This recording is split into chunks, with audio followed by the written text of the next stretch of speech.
గురూజీ 72 గంటల్లోనే ఫోన్ లోని అద్భుతమైన జ్యోతిష్య పరిష్కారం చూపిస్తారు. నమ్మండి, నమ్మకపోండి, ఇది నిజం. శ్మశాన కాళి రుద్ర చౌడీదేవి ఆరాధకులు నంబర్ 1 వశీకరణ స్పెషలిస్ట్. గురూజీ మనిషి పుట్టుక నుండి చనిపోయే వరకు వచ్చే అన్ని క్లిష్టమైన సమస్యలకు పరిష్కారం ఇక్కడ లభిస్తుంది. విద్య, ఉద్యోగం, వ్యవహారం, స్త్రీ ప్రేమ, పెళ్లి, సంతానం, స్త్రీ పురుష వశీకరణం, భూవశం, భార్యాభర్తల కలహాలు, కోర్టు సమస్యలు, విడాకుల సమస్యలు, చేతబడి, అప్పుల బాధ, ఇంకా మీకు ఎలాంటి సమస్యలు ఉన్నా 72 గంటల్లోనే శాశ్వత పరిష్కారం చేయబడును. నమః శ్రీ మహాగణాధిపతే నమః శ్రీ మహాసరస్వత్యై నమః హరి ఓం శ్రీమాత్రే నమః. ప్రేక్షకులందరికీ ఆగస్టు మాస ఫలితాలు, శ్రావణ మాసము అట్లాగే భాద్రపద మాసము రెండు కూడా మనకు కలిపి ఉన్నది ఆగస్టు మాసంలో.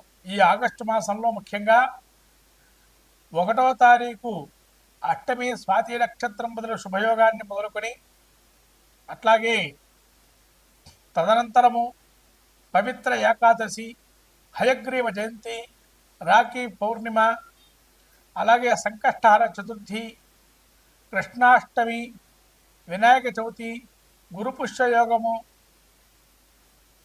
అలాగే ఋషి పంచమి, దూర్వాష్టమి వ్రతంతో ముగుస్తుంది.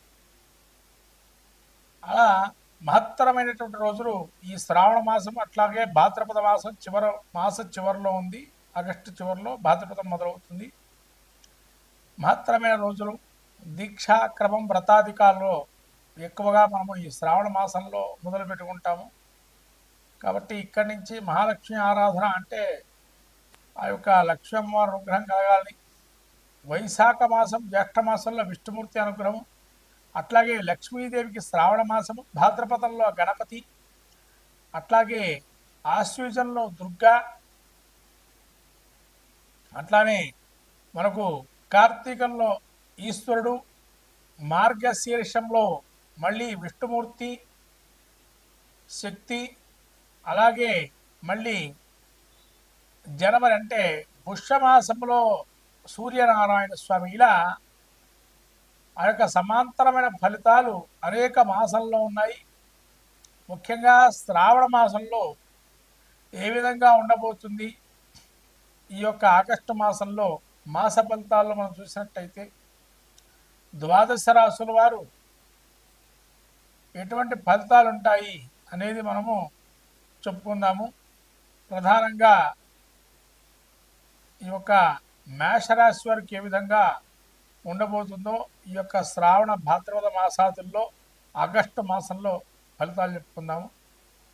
నమః శ్రీ మహాగణాధిపతే నమః శ్రీ మహాసరస్వత్యై నమః హరి ఓం శ్రీమాత్రే నమః. ఆగస్టు మాసం, శ్రావణం, భాద్రపద మాసాల్లో ఏ విధంగా ఉండబోతుంది? ధనుస్సు రాశి వారికి, ధనుస్సు రాశి యొక్క స్థితి చూసినట్టయితే మూలా నక్షత్రం 4 పాదాలు, పూర్వాషాఢ నక్షత్రం 4 పాదాలు, ఉత్తరాషాఢ నక్షత్రం 3వ పాదము ధనుస్సు రాశి.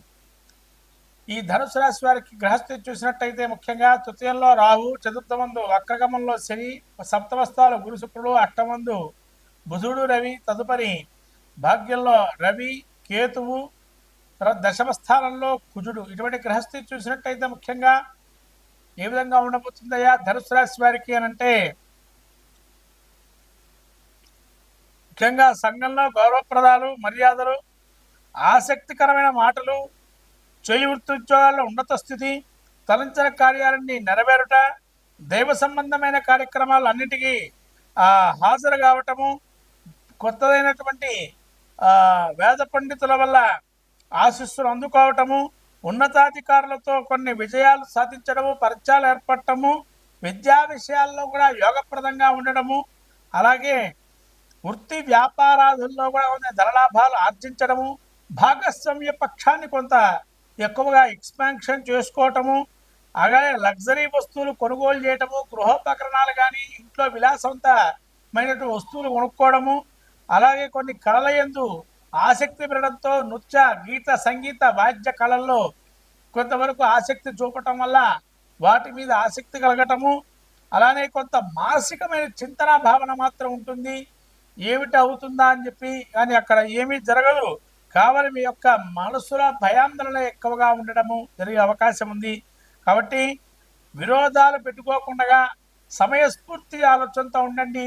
అట్లానే వాక్ వైఖరి ఏదైతే ఉంటుందో దాన్ని కొంత క్రమబద్ధీకరించండి. తద్వారా శీఘ్రంగా మీ పనులు నెరవేరుతాయి. అలాగే రవి మీకు 9వ స్థానంలో సంచారం చేస్తూ కేతువుతో ఉన్నాడు కాబట్టి కొంత అనారోగ్యము స్థిమితంగా ఉండకపోవడం జరుగుతుంది. ఆరోగ్యానికి సంబంధించిన కొంత డైటీషియన్ కానీ మీ దగ్గరలో ఉండేటువంటి వైద్యుని కానీ సంప్రదించి తద్వారా ఏమన్నా ఇదివరకు వచ్చేటువంటి వైద్యానికి సంబంధించిన ఇబ్బందులు కలిగితే పునః మళ్ళీ అటువంటి స్థితి చేకూరే అవకాశం ఉంది. వైద్యపరంగా కొంత మెలకువలు ఉండటం మంచిది. వైద్యపరంగా కొంతవరకు ఆరోగ్యాన్ని జాగ్రత్తగా చూసుకోండి. మిగతా ధన విషయాలు కావచ్చు, వ్యాపార విషయాల్లో కావచ్చు యోగప్రదంగానే ఉంది. పునర్వైభవాన్ని సంపాదించే అవకాశం ఉంది.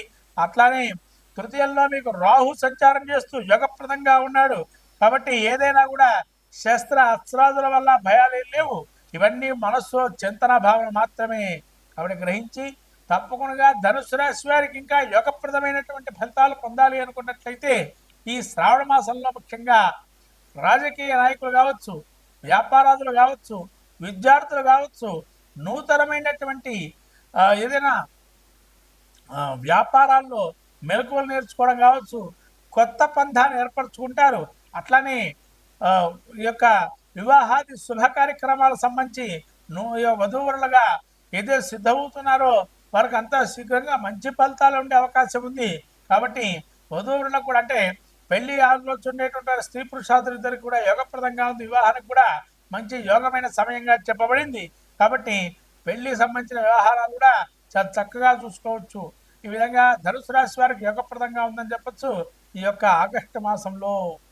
ఈ విధంగా మీరు ఇంకా మంచి ఫలితాలు పొందాలి అనుకున్నట్లయితే ఆదిత్య హృదయ పాలన చేసుకోవటము, ఆ మహావిష్ణు ప్రీతిగా విష్ణు సహస్రం వినటము, సుబ్రహ్మణ్య క్షేత్ర దర్శనం చేసుకోవడము, విభూతితో అభిషేకం చేసుకోవడం సుబ్రహ్మణ్య స్వామికి, అట్లానే సుబ్రహ్మణ్య కవచం, సుబ్రహ్మణ్య అష్టోత్తరం చేసుకున్నా కూడా ఇంట్లో ఖచ్చితంగా మంచి ఫలితాలు ఉంటాయి ఈ యొక్క ధనుసు రాశి వారికి.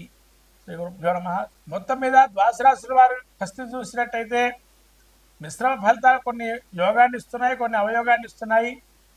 శ్రావణ మాసంలో ముఖ్యంగా మనకు వచ్చే హయగ్రీవ జయంతి అందరూ కూడా జరుపుకొని మన వేద విద్యలు కానీ విద్యా సంపదలను పెంచుకునే అవకాశాన్ని ఇవ్వండి. వేదానికి సంబంధించిన విషయాల్లో చర్చాగోష్ఠి కానీ వేద విద్యను కానీ అభ్యసించినట్టు వారికి కొంత సత్కారాలు చేయటం వల్ల ఈ అవయోగాన్ని కూడా తొలగిపోతాయి. అలాగే రానున్న వినాయక చవితి రోజున చేయాల్సిన కార్యక్రమాలని చేసి గణపతి యొక్క అనుగ్రహం పొందితే స్థలిత కార్యాలని కూడా సాధిస్తాం. కాబట్టి మహాలక్ష్మి అనుగ్రహం కలగాలని చెప్పి లక్ష్మీ ధ్యానం కానీ మంత్రం కానీ అయితే వరలక్ష్మి అమ్మవారి ప్రీతిగా మనకు తామర పూసల మాల కానీ తామర పూలతో పూజ చేయటం కానీ ఇంట్లో శుభ్రత అనేది పెట్టుకోవటం వల్ల లక్ష్మీ అనుగ్రహం కలుగుతుంది. ఇది ప్రత్యేకంగా చెప్పాల్సిన విషయం. శ్రావణ మాసంలో శుభ్రతను పాటించండి, మహాలక్ష్మి అనుగ్రహాన్ని పొందండి. గణపతి గరిక పెట్టండి, గణపతి అనుగ్రహాన్ని పొందండి. శుభం భూయాత్. శ్రీమాత్రే నమః.